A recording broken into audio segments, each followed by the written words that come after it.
Hello there, Romans here and welcome to another music review. I review every album from a viewpoint of a musician, as I'm a singer, songwriter and a bass player for my own group Jakobe, and last year we have released our debut album called Pursuit in Life. What makes it unique is that it's a pretty heavy prog rock without guitars. Instead you have drums, bass, saxophone and keyboards. You can check out two of our singles on my YouTube channel. We're building our own monument and a studio live take of A Way Till Pose. Must never give in to seductive voice. This is the easiest choice. You need to find a way to oppose and let her go, let her go.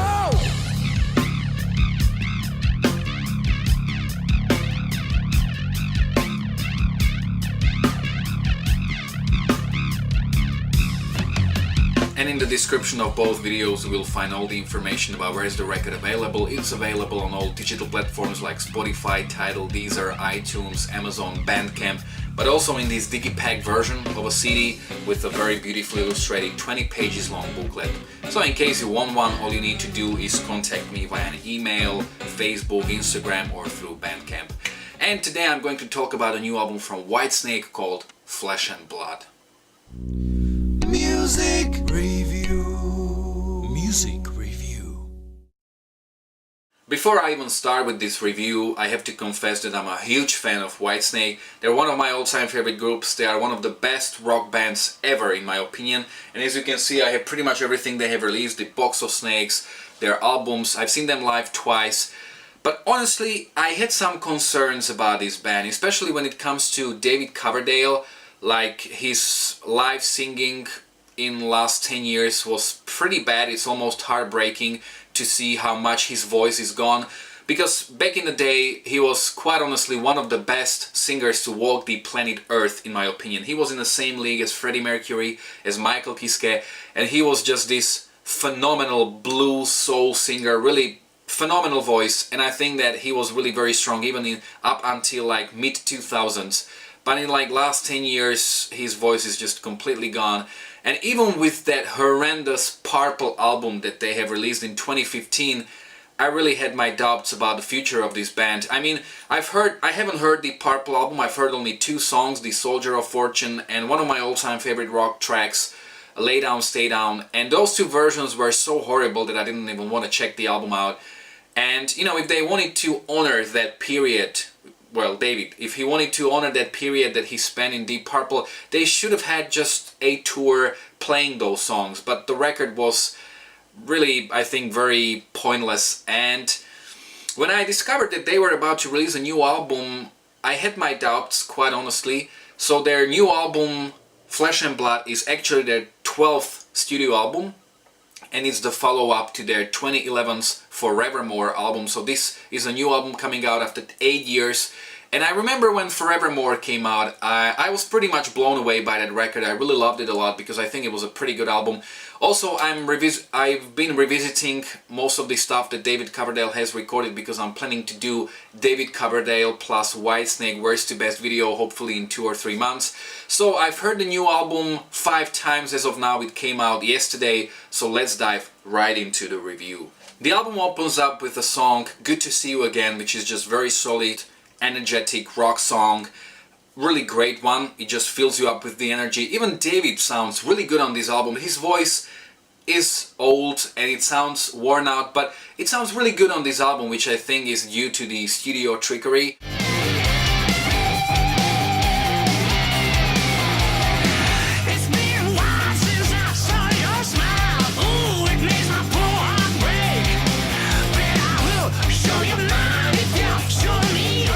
Then the second track, Gonna Be Alright, has very strong 80s vibes and I love the guitar lines. This is a very refreshing song within the Whitesnake's catalog.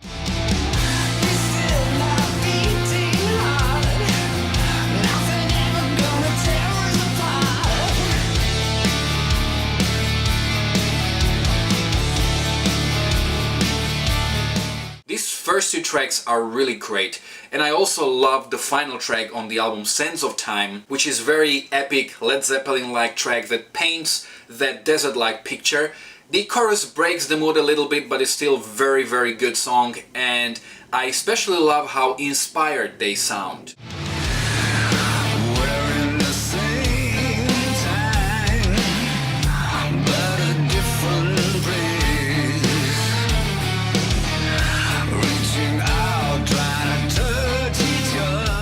Then there are a few tracks which I consider to be average, and I think that the album would be better without them.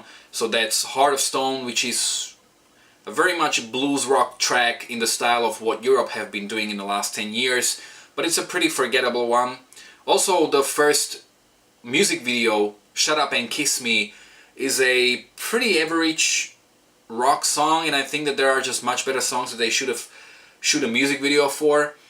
After All is an acoustic ballad. It's kind of nice, but there are just too many songs like that, and it doesn't really stand out in my opinion. And the rest of the album may sound a bit like a fan service, or may sound like you've heard it before from the band, but this is kind of why we love them, and this is why we would want to check the new album out. So the other tracks are just Whitesnake being Whitesnake. For example, Hey You, You Make Me Rock sounds exactly like coming from the 1987 record.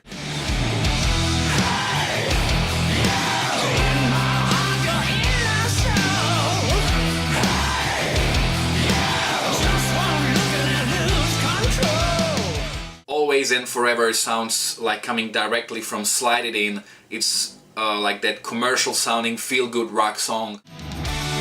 Always and forever, we'll always be together. Always and forever, oh babe. When I Think of You, Color Me Blue is in the style of Is This Love? I don't really like the beginning, that really reminds me of something I have heard before, but the actual song is pretty cool, and in terms of the vocal performance, the melody and the attitude, it really reminds me a lot of the track All I Want, All I Need from their comeback album Good to Be Bad. Trouble Is Your Middle Name is another very energetic, up-tempo rock song that I think will sound absolutely fantastic live. Better girl, 'cause trouble is your middle name. Trouble, trouble, trouble is your middle name. Trouble, trouble, trouble is your middle name. When the title track Flesh and Blood starts, that riff immediately brings I Want It All from Queen to mind. This is a pretty okay track with a big anthemic chorus filled with vocals, and it kind of reminds me of their early 80s records. Well, I Never is a song with a very bluesy chorus that also makes it pretty memorable.